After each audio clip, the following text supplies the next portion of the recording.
Buddy got us a couple in the first half, then Elijah got going. And, you play against zones, you got to make some of those shots. I thought Marek did a good job in the middle, but the difference in the game is Pascal played in the second half. He forgot to be there the first half, but the second half he's active. When he plays like that, we're a different team.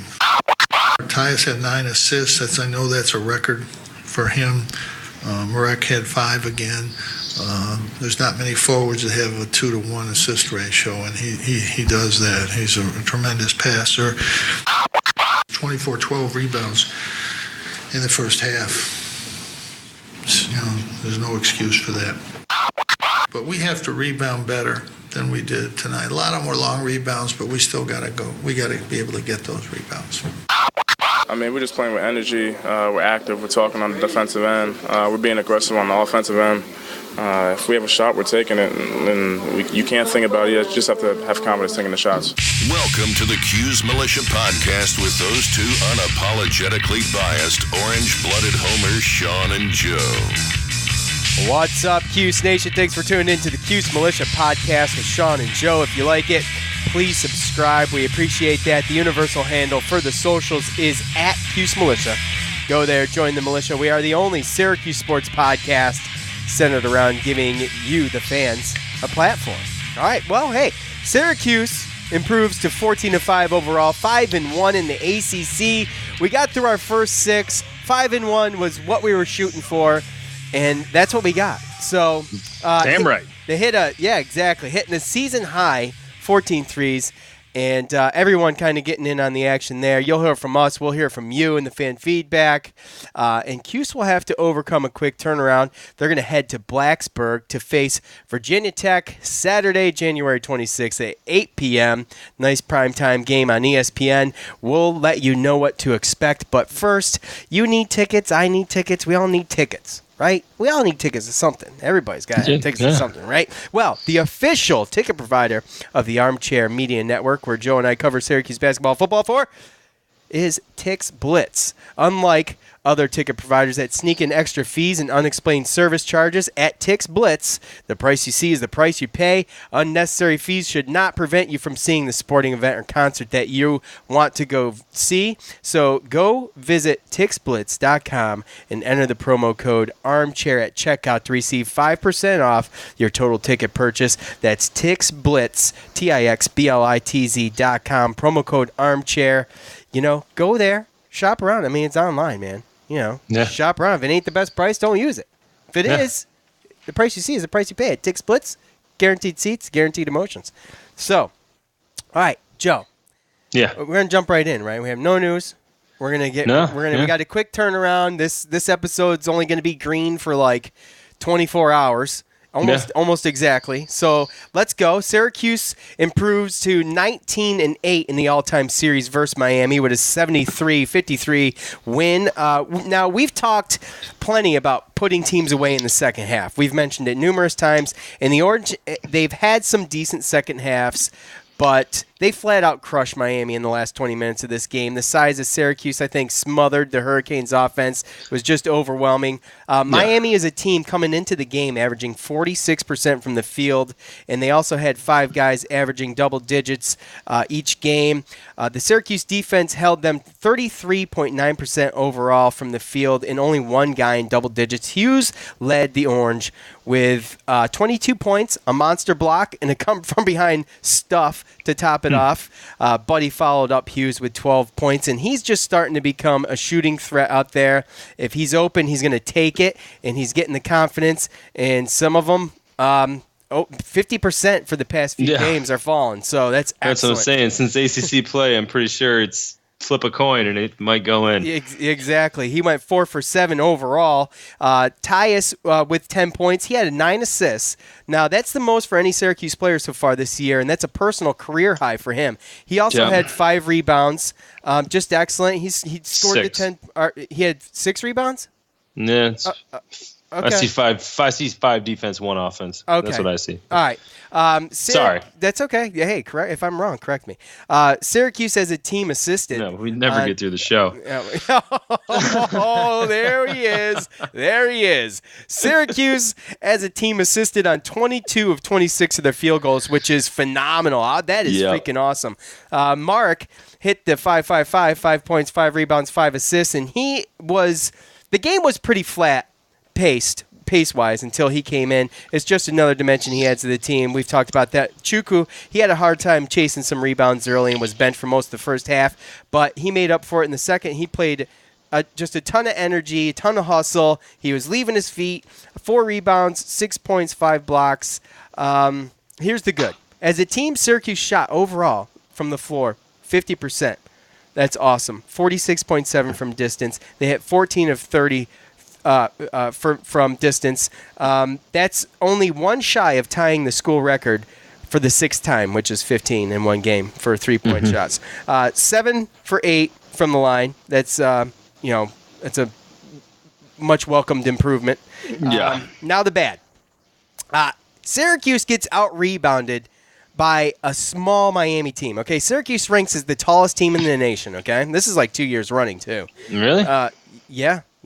And Miami ranks 238th. So out of what, 231? They're statistically the smallest team in the ACC. Yeah. Now I know there was some crazy trajectories, and you can go ahead and make an argument there, but they got smoked, man. 39-27, 15-3 on the offensive end. The second chance points favored Miami, 19-6. So Joe, the Orange stay hot from distance, stay hot from just about everywhere on the court, really. But rebounding is still consistently a struggle. Seemingly.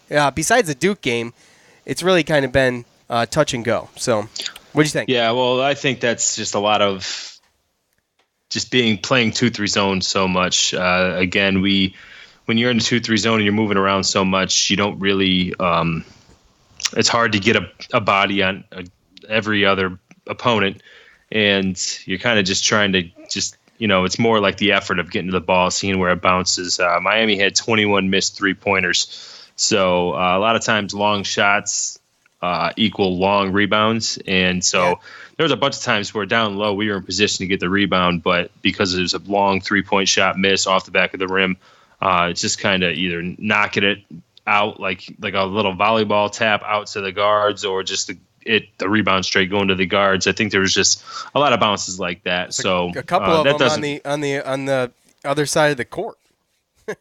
Bounce past half court a couple times.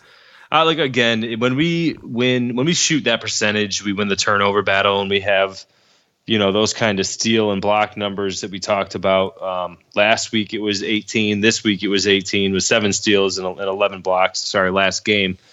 And again, like we talked about, I think we're seeing Coach Boeheim. I hate that we actually have to you have to be like you said, kind of mad scientist. He's going around and he's figuring out what's what, who's who. If your effort's not there, if your game's not there, he's quick to pull you out and put somebody in, because again, we have depth and that creates competition. And if you want to kind of light a fire under a starter's butt, it's take them out early and let a reserve go out there and hit 2 or 3 threes. And, now the guy wants to go out there and prove himself. And that helps the whole team overall with the depth. And just last year, you knew what you had. You saw it every game. This year, somebody goes out, we got a chance that Buddy could come in and do something, or Dolce can come in and have a couple assists, or you sit Frank for a little while. There's just so many combinations. And I just think that you're starting to see offense in a team that's starting to gel. I mean, it wasn't so long ago that it didn't seem anyway that we lost about 2 games in a row to Buffalo and Old Dominion. I know. The season was over. You remember? The season was over. We didn't even know if we were going to be able to get an NIT bid. I know, right? We're 7-4. We're 7-4 in the non-conference, and all of a sudden you blink and we're 14-5. We win 7 of our last 8, and we're looking as good as we've looked all year. I'm best full game. Now I know kind of a subpar team. I mean, ACC play is ACC play, and they really haven't gotten smoked too hard. They've lost a lot of close games, and like you said, I think you mentioned in the last episode that they've actually led some of those games that they lost. They've led in the second half, but it was just not even close in the second half, and the difference was Chukwu. Like, and how many times has Boeheim said this? Have we said this? Well, it's been a lot, dude. What a difference. It's the team. The team's playing different. The confidence is different. There's nobody that seems like they're mad when somebody else gets a turn to go in there and get. I mean, last year I think I can count on one hand how many times Brissett only played 26 minutes or Howard only played 27 minutes. Oh, I know. And Tyus was the Iron Man last year. He was like the Johnny Flynn. Right. So, I mean, Tyus Battle, he's still up there in 36, and Hughes played really, really good too. But unless you're on point and you're not making mistakes, then you're going to look to get those kind of minutes. And just the way they're just playing as a team. Like, they're just playing unselfish. It seems like the defense is locked down between the amounts of steals and blocks that we're getting every single game. It's unbelievable. I mean, some of those blocks were ridiculous last night. I mean, Brissett puts one in the first row of the crowd. Hughes did too. Oh yeah, and Hughes had that one there. He the stuff where he came from behind. Oh, behind him, stuff to dunk. Like that's. That's not easy to time. So, and then again, the key again to me, one of the biggest things too that you didn't see a lot of last year is the assist numbers of the last two games. We definitely did not see that last year. 17 assists last game, and then I think this game is 22. Dude, we didn't do that last year. We didn't have those kind of scoring. We didn't have those kind of scoring options. Now you see Mark starting to get confident again. Chukwu all of a sudden looks like he knows how to score close to the basket. You got Buddy Boeheim, who's a 3-point threat. Elijah Hughes, who's a huge 3-point threat. I mean, you have those guys. I mean, you didn't have those shooters. So I mean, the depth, the offense, the options. It's way better, and I think just again, it was finding the roles, starting to play as a team, and getting that confidence. And now everyone's playing unselfishly. You see people on the sidelines laughing. I saw Jalen Carey laughing. He hasn't played good minutes in I don't know how many games, and he doesn't care. He's out there. It wasn't the Frank Howard of a couple years ago or a couple players of a couple years ago. If they weren't in, then they weren't even in the game. Everyone's in the game. It's just a different looking team than it was that Old Dominion loss. So. Again, I'm just excited, man, and then for them to just, like what we talked about, just step on the gas and just finish it out and basically make it to where, like you said, there really wasn't a shot, it wasn't close, didn't look close, and we could have shut that out for 14 minutes to go. It was so much fun. I mean, I don't want to act like it hasn't been like this lately, but as far as conference play goes, when was the last time you had that much fun just watching them just like beat up on a team? They just bullied them down the court. The last couple of years, they've had to grind out everything. Yeah, exactly. And you got Buddy Boeheim. So Frank Howard goes and sits. Buddy Boeheim comes in for a little bit. He right away goes like 2 for 3 within a couple minutes. And you're just like, and he had 2 back-to-back. And like, I mean, you can just feel it and you can see it. But my thing is, I'm so skeptical. I don't want to get like super excited because these were kind of the expectations we had coming into the season, and it took a while for them to fall in the roles, like you said, to kind of gel, to kind of get the chemistry going. And there was the Frank Howard injury, Jalen Carey at the point for a little bit, Tyus at the point for a little bit. Things just weren't the pieces weren't in where they needed to be. There were legit reasons why the growth, it kind of got stunted early in the season, and really wasn't even really allowed to go forward during the offseason when you kind of work out those kinks anyway. So again, it's one of those things where we knew what we knew the talent we had coming back from last year, and then we saw the other guys that could come in and help. And again, that's the beauty of college basketball is you have all season to build into a team. And there's some teams that start off great in the beginning of the year, and by the end of the year they're in shambles, or there's certain situations going on, So we're just a team that we kind of had a late start with everyone being healthy, and especially them being mainly point guards. and then having to add new people to pieces and with guys that were used to playing 35 plus minutes all year last year, I mean, it's going to be difficult. So again, took a little bit of time, but I think we're starting to see the fruits of the labor here, you know? Yeah, absolutely. Holden, our main focus doing the Miami preview was explaining how deadly they are shooting. I mean, yeah, they were just awesome. And he had likes. I mean, he was hitting the floor every 5 minutes. He was picking himself up, and he can drive, but man, did he get freaking? Can't drive with 7'2" in there, man. No, he's 5'7". I know he's shorter than me, and I'm short. That's saying a lot. He went 0 for 8 from the 3-point line. I mean, he just had a rough game. He had a rough game. Everybody did. Likes he was 0 for 8 from 3-point. As a team, they shot 8 for 29 from distance, 27.6%. That's like beginning of the year Syracuse numbers. Yeah. You know what I mean? Just a bad night. And a great another. I wouldn't say this is their first full game, but maybe, I don't know. It was good. It was probably one of the most fun games. Let's put it that way, because I don't know, there's so many variables if you really want to be factual about it. The competition and everything, But I think it was a very comparable game to Pittsburgh. I see Pittsburgh as a better, deeper team than Miami. Yeah. But I think that they were both very comparable in the way that we played. It was just Pittsburgh. Pittsburgh seemed to fight a little bit harder at the end because it was a little bit closer. Right. I mean, Miami, we won by 20, and we were up by more than that. Right, exactly. Well, before we say any more, you want to just do some fan feedback or what? Do we have to? We have to. This is. It's all good. The Cuse Nation podcast. I look forward to it, okay. Especially after a win. I was just joking. Let's go. All right, bring it on. Let's do it.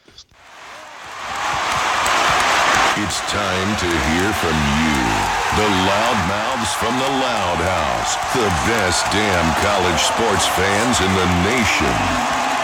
Y'all know what to do. Go to Facebook, go to Twitter. After the game, during the game, you can talk with us. We're on there. Joe's a ghost. He's a ghost on Twitter. He's there. You just can't see him. But I'm there, and you can interact with us. Go to @Cuse Militia on Facebook and Twitter. I always propose a question at the end of every game, and feel free to comment. I try to do 5 and 5. Most of the time, I do 5 from Twitter, 5 from Facebook, and I want to again. I know I say this a lot, but I really mean it. Thank you if you listen and you comment. We really appreciate that. So, @Biggest Cuse fan. Wow, I don't know, dude. I don't know. That's I don't know. It's pretty noble. Yeah. As Boeheim and Frank mentioned, Chuku was the key to the game. He changes a game when he does his job and scores a few points. Also, Buddy hitting his shots and everyone sharing the ball in the second half was huge. Yeah, the ball movement was excellent. It was like they just could not. You just can't. It's almost like it was like 3-on-5 out there in the second half at one point. You know what I mean? It was just. You remember those days where we used to be like, oh my gosh, Syracuse is just chasing the ball around. They look like a freaking cat chasing a laser. And that's what Miami looked like last night. Well, that's what having 5 people on the court that are capable of scoring can do, or making plays. Yeah, exactly. Mike, look, this was not included, but I'm going to throw this out there because I assume Mike will probably listen. He was on a date with his wife, which is fantastic, Mike. But it was during an SU game. I don't know. What do you mean? What's wrong with that? I mean, I don't know. Are you watching the game on your date? Did you DVR it? Like, I don't know. I don't get it. Whoa. I mean, are you talking about the mic that we know, or is it a mic that brought his? Or was it like they went to the game on a date? If not, now when? No. Oh, okay. No. They didn't. They probably went to, who knows? Maybe went to Olive Garden. They had the game on. Yeah, but if she's an SU fan, I mean, they just didn't want to eat in. Let's go out somewhere and watch the game. Right. That could be a date. It could be a date, but I don't think that's what he did. But because he did comment, but he says he has nothing to say because I don't think we should. He had to check the score periodically, probably holding his phone below the table. One of those deals. Oh, yeah, I do that all the time. Yeah, that's exactly. okay. I get it now. Well, I mean, he picked a good one. Picked a good one to not have to worry about. Yeah, that's true. At MF Brightside. Oh, I think I know what that means. MF Brightside. Okay. Team moves ball better without O'Shea. He needs to wake up and take more efficient shots. Joe.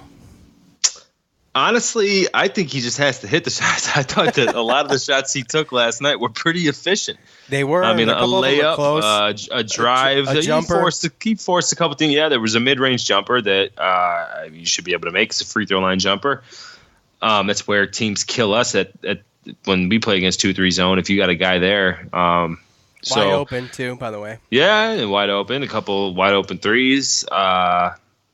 There's no rhyme or reason. Didn't he hit a three? No, he did not. He's shooting like 20-something% from three right now. He's been hitting 20-something% from three. We had this conversation. Yeah. He is hitting. He did hit all three of his free throws. He was 2 for 8 from the field in 3 free throws. Finished with 7 points. I didn't mention him in the open because I don't want to keep singling him out, and I figured he'd pop up in fan feedback, so I just left it up to that. He's just maybe not that's doing why he only anything. played 26 minutes. He's just not doing much right now, and he can though. That's the thing. He's just not.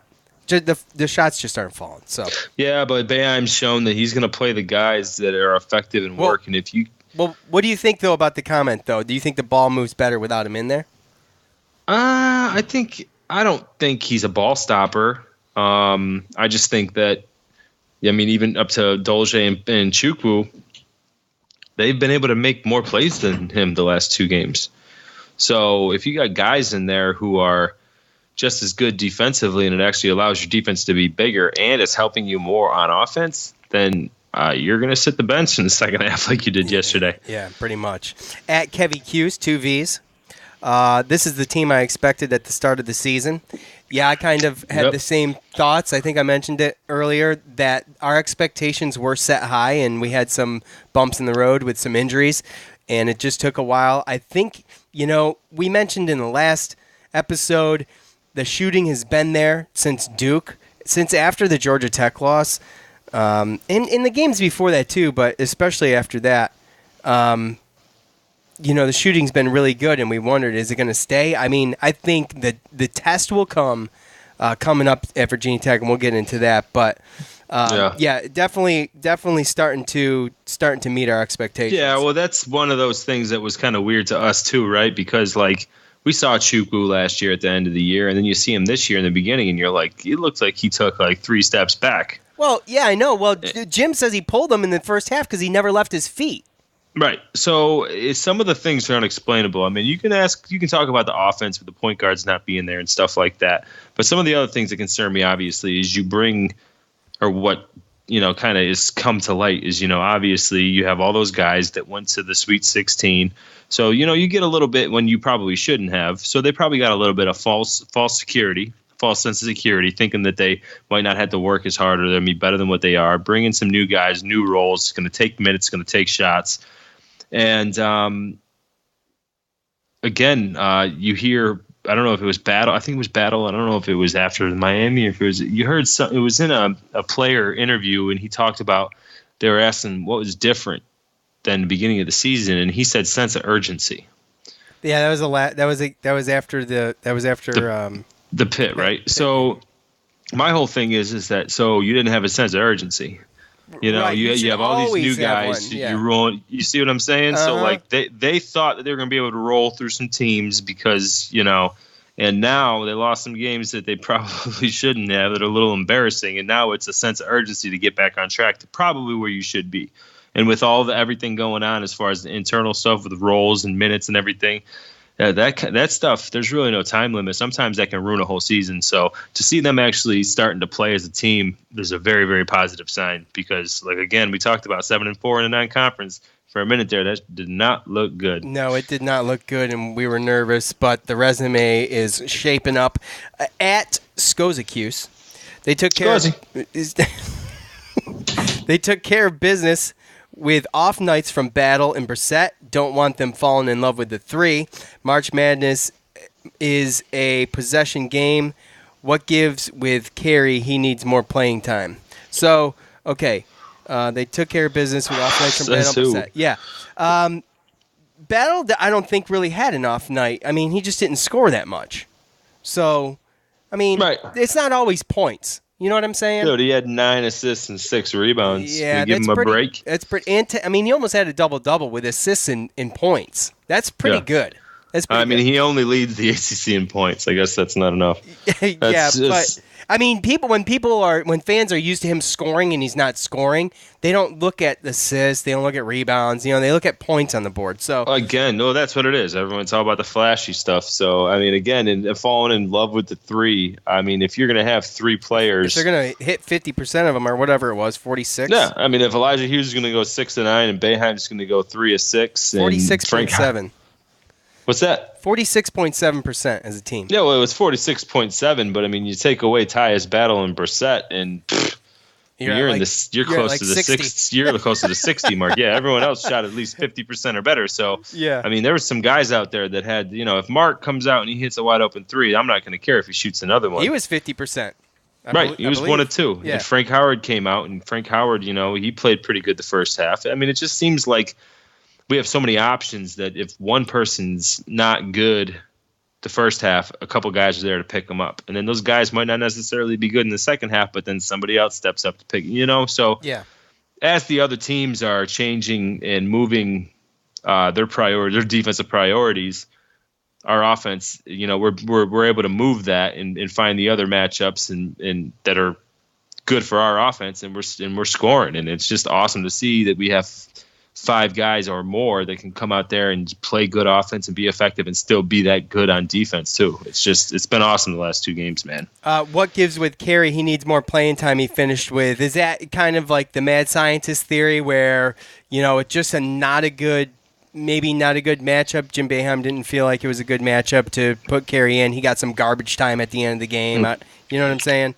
Yeah, I don't think there's enough room for everybody, and I think it was going to be one of those things where, am I going to go with?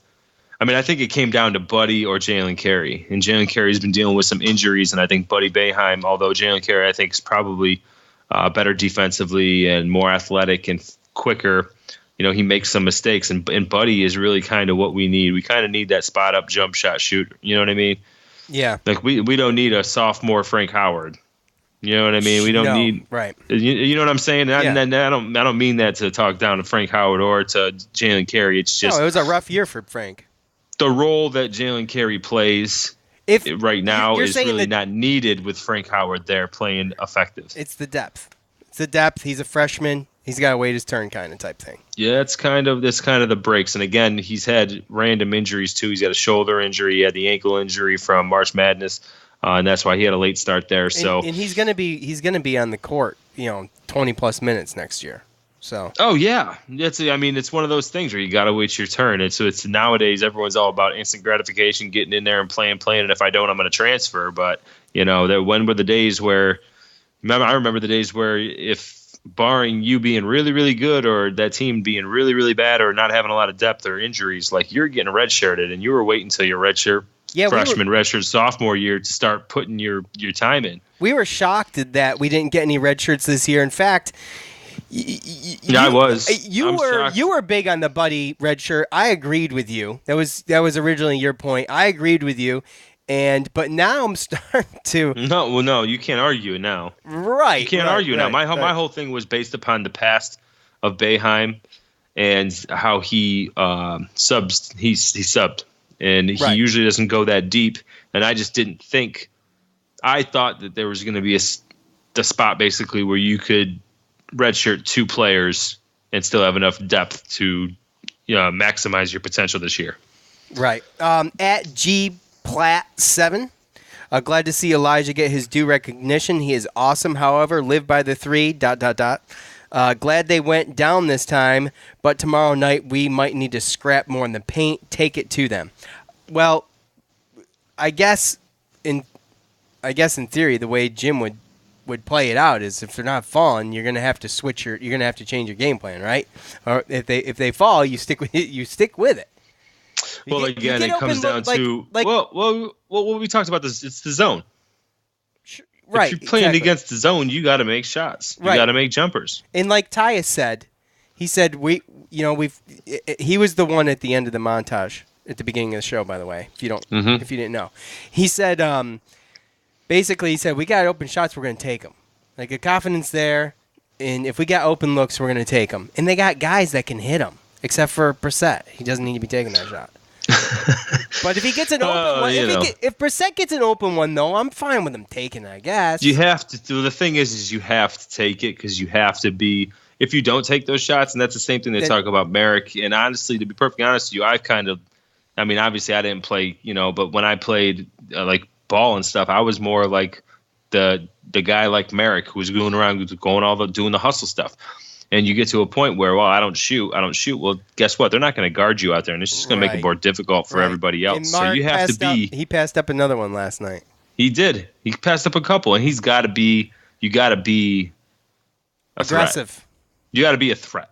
You got to be a threat. Yeah. You got to at least prove that you're going to. If you go out there and you're wide open, just take that shot confidently because that's going to instill something in that defense. So like, oh, he must know something that. But if you just keep not taking the shot, then eventually the defender's like, he ain't going to take it. And the more and more he's going to back off and he's going to help. So you got to be a threat. Otherwise, you're just hurting your offense. Yep. Jay on Facebook says, I feel like this was the most efficient offensive game I've ever seen from the Cuse. Well, I mean, that's going back in time. It's hard to say ever. There's so many games, so many years. I mean, you didn't see much isolation at all. When the ball moves, it finds its way to the basket. Great all-around game. It was a great all-around game. The ball movement has been there. The ball movement, for some reason, this year it is different. And is it the handlers? I mean, Mark is finding the backdoor cut all the time. And people are reading him. And there's chemistry between Mark and these guys. Especially, Chukwu and even Brissett and Hughes. They're all cutting right there, and we've missed that for a couple years. We haven't had that kind of threat. No, yeah, and again, that's another thing when you talk about stuff like that. That's where you get the assist numbers, and on top of that, so many times in the past, especially last year, like they talk about, it's all isolation. So what are you doing? You're trying to get the ball to Brissett or Battle or Howard. And they're just going to take it one-on-one. So you get the defenders are on them trying to basically ball guard them. And when you overplay people to try to stop them from getting the ball, that's where that backdoor cut is there. So in the past, we haven't had it because we've had enough. We haven't had 5 potential scorers on the court at the same time. So there's always other people helping. There's always other people picking up passing lanes so that the other players can overplay people. This year they can't do that, and that opens up everything. So now you backdoor cut somebody, and now that person has to worry about that. So now he can't overplay him. So now Battle can get the ball a little bit easier. Or maybe he can come off a pick for a wide open jumper. So it opens up everything. The more versatile you are, just like any other sport, when you go talk about NFL, football, anything, you can't just be a passing team or a running team. You have to be versatile. You can't just be good at offense or defense or special. You have to be good at all of it, and you have to be good. You have to be versatile. And when you do that stuff, it just makes everything else easier. So, like you said, missing that, absolutely. And do I think that has something to do with the assist numbers and the ball movement? Absolutely. Yeah. Anthony says, been waiting for this Syracuse team to play up to their potential. What a great game. Yeah, absolutely, Anthony. I mean, in a nutshell, we knew it was there. I mean, we've talked about it. It's a talented bunch of guys, and they all have their own little niche, and it's coming. It seems like it's coming together. Hopefully we can keep it up. I mean, Joe P. Great W. Battle and O'Shea not having their best games. And other guys stepping up. Great D. Played with confidence and poise. Keep getting better. On to the next one. Let's go. The next one, and we're going to talk about it here in a second. But Joey, one game at a time. Nick says, best offensive output this season. Passing was good, and they were taking the right shots. Magic Johnson is getting good with the backdoor cut passes. Hughes was playing great on both ends of the floor. Tyus had a quiet night, and we still won by 20. Everyone played well. Hopefully they can shoot like that against Virginia Tech. So Virginia Tech, a hostile place to play. I guess you could compare it to you could almost compare it size-wise, like Cameron Indoor, right? Like 10,000, 12,000. Cameron Indoor was No. But, yeah, best offensive output this season. Yeah, I think the numbers are pretty close to that, especially with the 14 threes. Absolutely. Yeah. And with the assists, yeah, I would agree with that. I think there was a point there in the second half where they looked so confident. And it just seemed like everything was going in. It was just... Yeah, they were just playing around with them. It seemed like it. I think I saw a tweet, and I can't read... Her name's Amanda, I believe, and I can't remember her Twitter handle, but it said, someone get your kid off the court. What? Someone get your kid off the court. He's wearing number 0. Likes. Oh, jeez. He looks like a little freaking dwarf out there. Brandon, who is not a fan of punctuation, says, when we have a center who plays like a center, we are a top 5 team. The look and feel of this team is almost like a light switch went off and they play at another level. I am not worried about VT. They are more so way overhyped. I truly think this is a better road team than a home team. Well, okay, wait, hold on. We're a top 5 team when this. I mean, I don't know about a top 5 team, but we can hang with just about anybody. And we did go into Cameron Indoor and beat Duke, and Chuku had a great game, right? So he's got a point. Yeah. The light switch, Joe. That's a good point because it clicked after Georgia Tech loss. You know, it was a home loss. Locker room was quiet. Everybody was drab. You know, I think I think Georgia Tech was more of an anomaly than I think it clicked after Old Dominion. Okay. You know, I think you get that 4th non-conference loss, and you're like, okay, you know, with 2 more non-conference games to go, and you're like, all right, we gotta. And that's what I think Battle was talking about, the sense of urgency, because they were in waters like we talked about as far as non-conference where they historically don't make the tournament. Right. So there was absolutely at that time a reason to be nervous. Again, a long season, but historically for us, 4 losses or more in the non-conference don't really bode well. Tournament. So never made the tournament with 4 non-conference losses. Never. Right. Exactly. So I can see what they're talking about with, you know, the sense of urgency and everything like that. So I think it happened far before Georgia Tech because, you know, we did go on the road and beat Notre Dame. I think we won another game before we lost Georgia Tech anyway. But I don't know, man. I just think that I don't know. I'm just glad to see that the positivity from, you know, his quotes or his tweets from because Brandon's doom and gloom sometimes. He also says he's not worried about Virginia Tech. He thinks they're overhyped. I will say this. I wouldn't say I'm not worried about Virginia Tech, but I am. I do believe that they're a top 25 team, but I think they're ranked 10th right now. Before the new rankings come out, they won't be. After the new rankings come out, I should say. I don't think they're a top 10 team, but they're definitely a top 25 team. So yeah. I think I called them overrated on the show earlier in the year, and I think they are a little bit. But so that wraps that up. Do we want to talk about Virginia Tech? Speaking of Virginia Tech, we might as well, right? All right. Syracuse heads south Saturday. That is tomorrow for us as we record this episode, January 26th. To play Virginia Tech at 8 p.m. The game will be on ESPN. Syracuse holds the all-time series lead with Virginia Tech 9-3. 2 of those Hokies wins coming in the first 2 games that they ever met, the first of which was in 1976. After those first 2 games, Syracuse went 8-0. Tech sits at 15-3 overall and 4-2 in the ACC. They got 4 guys averaging double digits. I'm just going to call him Alexander Walker. Who's pulling in 18.3 points a game and is shooting 54.8% from the field. They got shooters all over the place, actually. When you look at their overall stats for the year, as a team, they're really efficient, 49.7 from the field and 42 from 3. Wins in the ACC over Boston College, Georgia Tech, Wake Forest, and Notre Dame. Losses to UVA and UNC, where both of those games they got pretty much smoked in both of those games. Joe, Syracuse is still one of the 3 teams that are undefeated in the country on the road. Tennessee, Syracuse, and Duke. They're going to play a team who is undefeated at home, and someone's got to lose. Yeah, well, something's got to give, Sean, and I'm not on the Brandon bandwagon as far as saying I'm not worried about this team, because I am. Because again, like you said, they are a shooting team, and I feel like Buzz Williams. I mean, I love the guy as a coach, but he's awesome as a coach. Yeah, he is. And I thought the same thing with Marquette when he was there when we were in the Big East. And then we left, and it was like, all right. And then he came to Virginia Tech. And you're like, what the hell? Why is he following us and haunting us? Yeah, I know. He sweats a lot, though. I don't care sweats. about that.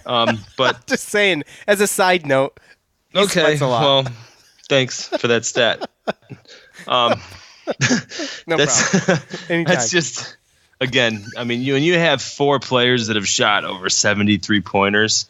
Oh, man. And they're nailing them. Well, they're nailing them. At home, especially. They're tough at home. Right. And again, that's just the type of team that's going to be. I mean, if they're hitting their shots, they're hitting their shots. Have they played? It comes down to defense, right? It's going to come down to the zone, and then they hit those shots with the pressure. Right. And again, I think that you have a fair. When Brandon said something about he's overhyped, and I know I talked to you, and you talked about going and looking. Yeah, they're undefeated at home. All 3 of their losses have come on the road, and I mean, at Penn State, it's a formidable team. So I can't, and that's early in non-conference, and then what are the other ones? At North Carolina. And at UVA, at UVA and at North Carolina. Both tough, but they got smoked in those games. Right, and when you look at the teams that they beat, it's like Notre Dame, Wake Forest. The good ones, yeah.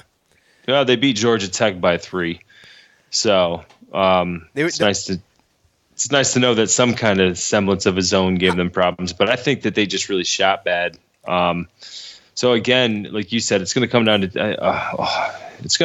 to obviously just if we play the way that we've been playing, then I do like our chances. But again, I really do think it comes down to how they shoot, man. I mean, realistically. Yeah, but like I tweeted this out last night. I mean, it seems that the Syracuse defense, they're really the numbers coming into a game for an opposing offense playing against Syracuse. I mean, look at Duke. Duke was shooting good too. I mean, they were decent. Yeah. They didn't have the numbers that Virginia Tech had, but Virginia Tech, their non-conference was. You mentioned Penn State, and what was it? Purdue. Purdue was the one real good one they had. Yeah. Yeah, but other than that, their non-conference games weren't that impressive. Just the matchups themselves weren't that impressive. So right. They could be riding off of those numbers early in the season. I mean, if you know what I'm saying? So that's why I thought they were overrated. I still think they're dangerous. I mean, you got to be that efficient on offense, you got to hit the shots, which means you can hit the shots, which is what scares me. But I mean, Syracuse, a bunch of their main players have been there for a while too. I mean, you look at everybody knows Blackshear, right? So. Well, yeah, Blackshear's given us problems. Ahmad Hill, Justin Robinson, and Ty Outlaw are 3 guards that get a majority of the minutes, and they're all seniors. And then Nickel Alexander-Walker. He's a sophomore. He's a sophomore, but he's leading the team in scoring. Points a game. Yeah. Yeah. So, yeah, you look at that, and then when you look at the 3-pointers shooting, it's Ty Outlaw, Justin Robinson, Ahmad Hill, and then Alexander Walker.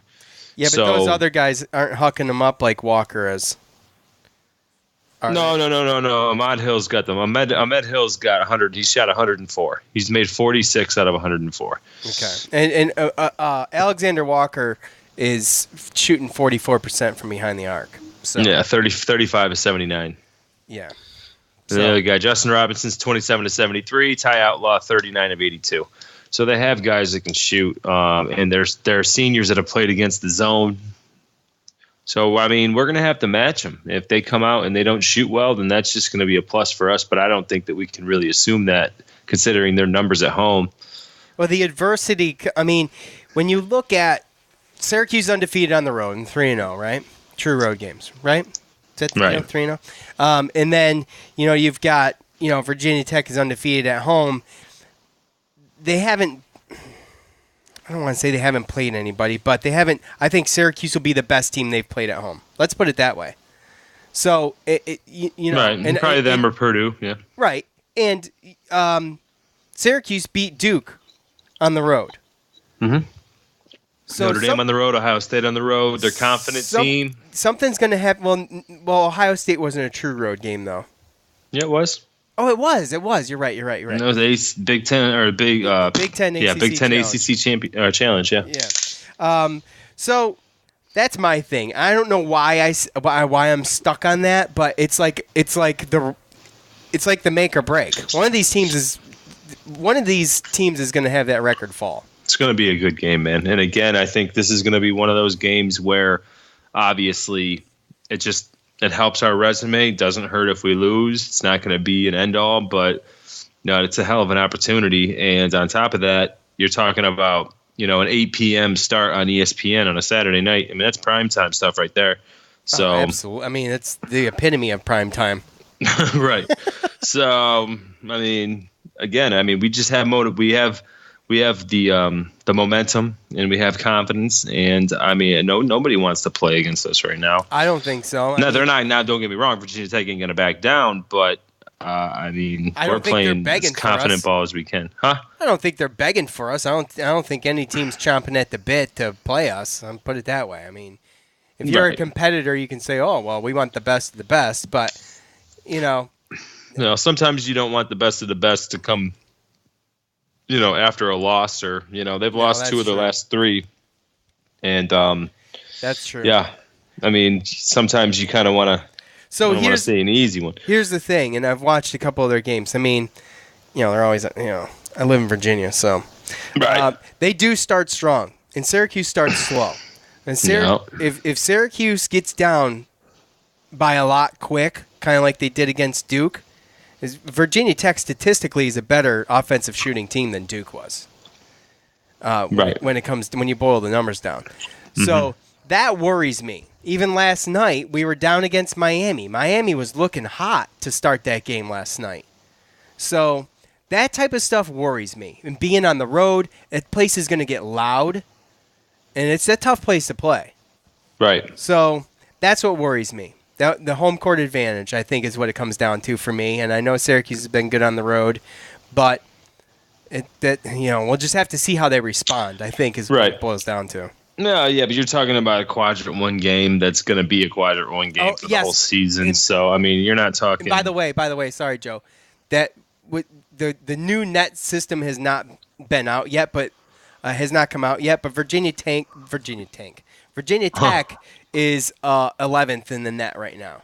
Yeah. So that's what I'm saying. They're not going anywhere with that. So yeah, that you'd have to fall quite a ways, especially. Well, dude, it's an away game, so they're gonna have to fall out of what, like 100.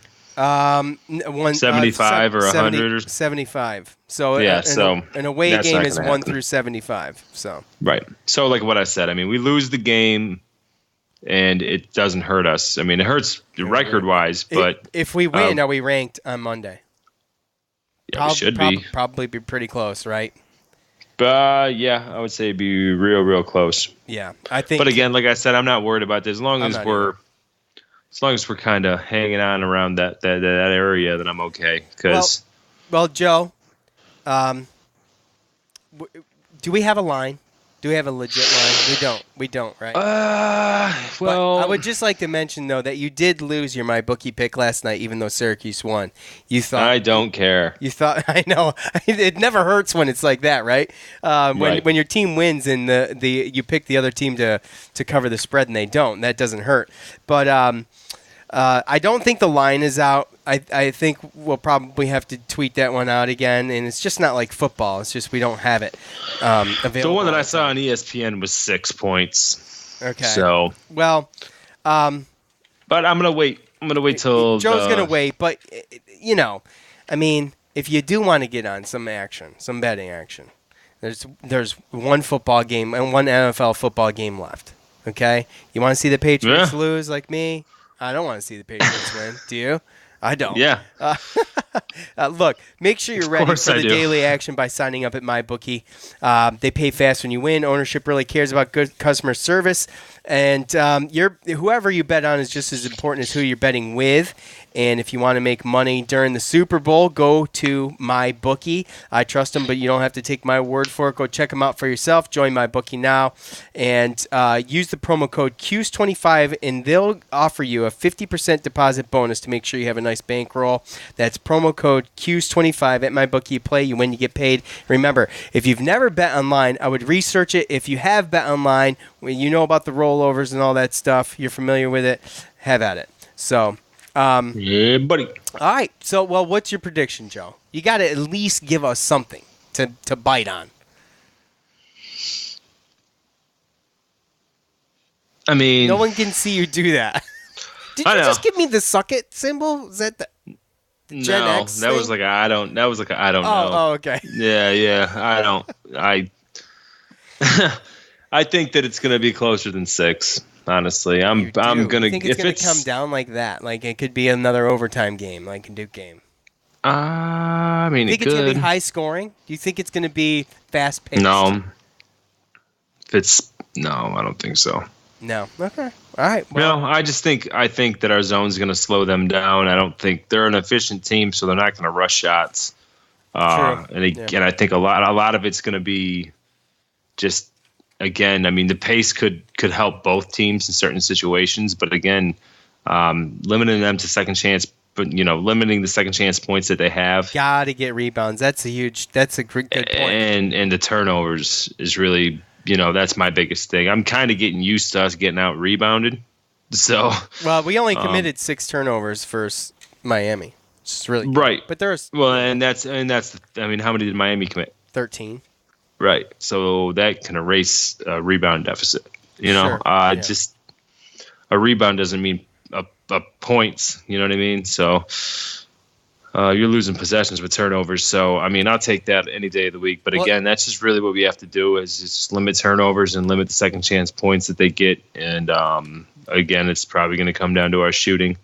Overall, with Ken Palm, they're a higher percentage or a higher efficient offense. They're a top 10 efficient offense. I think it's 7th or something, but their defense is somewhere in the 60s.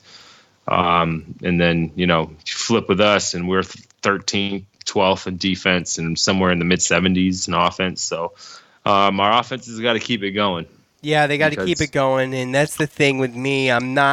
I just want to see the consistency. If they come out and they shoot good, I think they win the game. But we'll have to see. I think it's going to be another cardiac Cuse game. We got spared last night. Okay, so get prepared. Get prepared for Saturday. I want to thank all of you, obviously, for the fan feedback. It was really good fan feedback this game, and appreciate you going to Facebook and Twitter at Cuse Militia and joining in the fun there. Thank you to MyBookie, Armchair All-Americans, Tix, Blitz, JP Mulligan's. Go to JP Mulligan's Facebook page. Give them a like. They just gave out tickets again the other day for the Miami game, in fact. So go to their Facebook page. If you live in Syracuse, give them a like, and every once in a while you'll see that pop up. Like and share that post from their page, and you're entered to win those tickets. Thanks, Shopping Town Barbershop, and thanks to all of you. For Joe, I'm Sean. We're out. Hey. Thanks for listening to the Cuse Militia Podcast, the fan's voice with Sean and Joe.